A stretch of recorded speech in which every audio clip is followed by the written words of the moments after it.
Halo semuanya, kembali lagi bersama saya Imadari Disade, mahasiswa aktif jurusan Informatika dengan NIM 180856110 Fakultas MIPA Universitas Udayana. Nah, pada video kali ini saya akan membahas tentang kelemahan streaming menggunakan protokol UDP dan kaitannya dengan network congestion. Baik, sebelum membahas tentang kelemahan streaming menggunakan protokol UDP, saya akan membahas tentang apa itu UDP. UDP adalah salah satu protokol yang bekerja di transport layer yang berguna untuk mengirimkan data.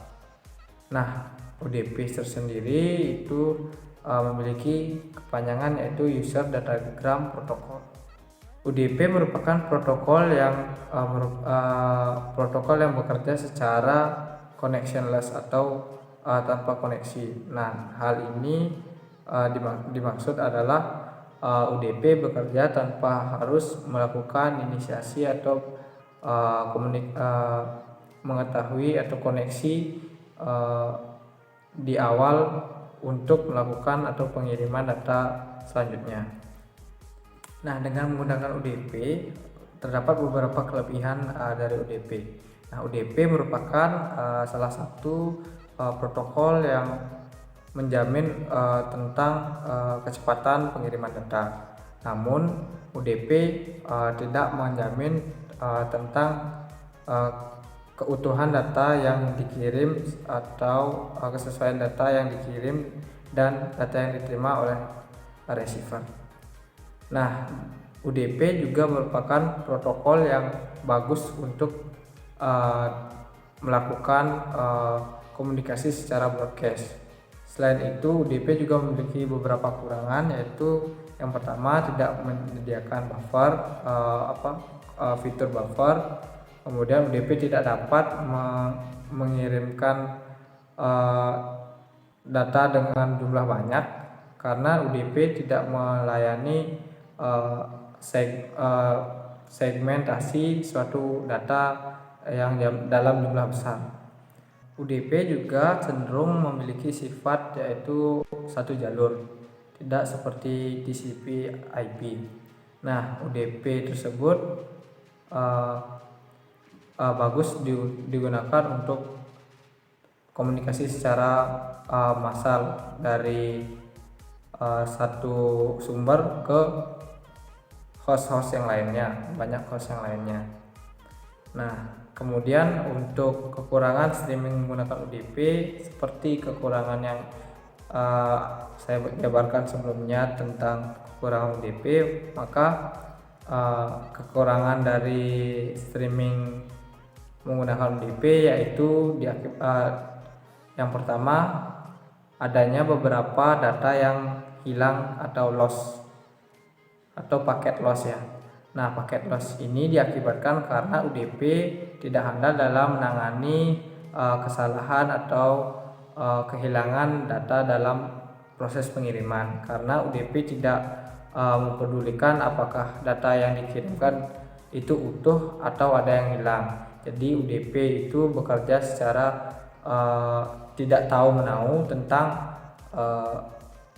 data yang sebenarnya seharusnya sampai dengan baik, tetapi di receiver itu tidak diterima dengan baik. UDP tidak melakukan meminta ulang paket tersebut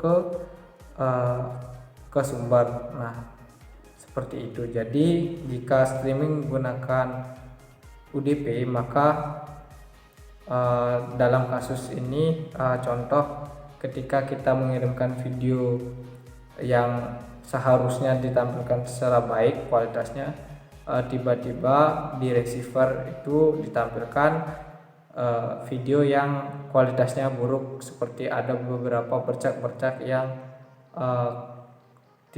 bercak-bercak yang tidak enak dilihat mata. Itu diakibatkannya adanya paket loss tersebut. Nah, paket loss ini terjadi karena memang dari protokol UDP tidak memperdulikan keutuhan data yang diterima oleh receiver bahwa itu adalah data yang sudah utuh diterima. Kemudian untuk kaitannya dengan buffer, karena UDP tidak memiliki fitur buffer, maka data-data yang seharusnya ditunggu atau di request seperti pada TCP itu akan masuk ke buffer. Namun pada UDP tidak ada fitur buffer tersebut.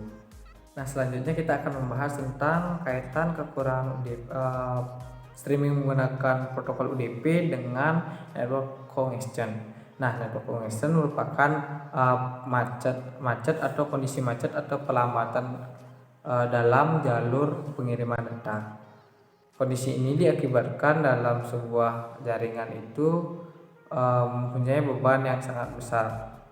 Jadi ketika UDP tersebut, cara kerja UDP tersebut digunakan di streaming, maka UDP tidak mempedulikan jaringan yang digunakan sedang padat ataupun tidak. UDP langsung mengirimkan paket-paket data tersebut sesuai dengan potongan-potongan yang sudah disegmentasi itu secara konstan tanpa mempedulikan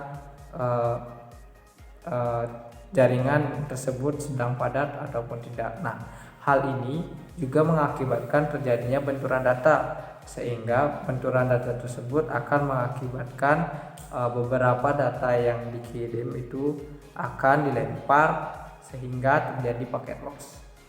Nah, jadi dari network congestion inilah terjadi adanya paket loss yang mengakibatkan kualitas dari data yang dikirim dari sumber tidak sampai dengan baik di receiver. Nah, seperti itu bahasan video kali ini. Mohon maaf jika ada kekurangan atau kesalahan penjelasan saya. Saya masih belajar. Mohon kritik dan saran yang membangun. Saya sudahi video sampai saat ini. Sampai jumpa di video-video selanjutnya.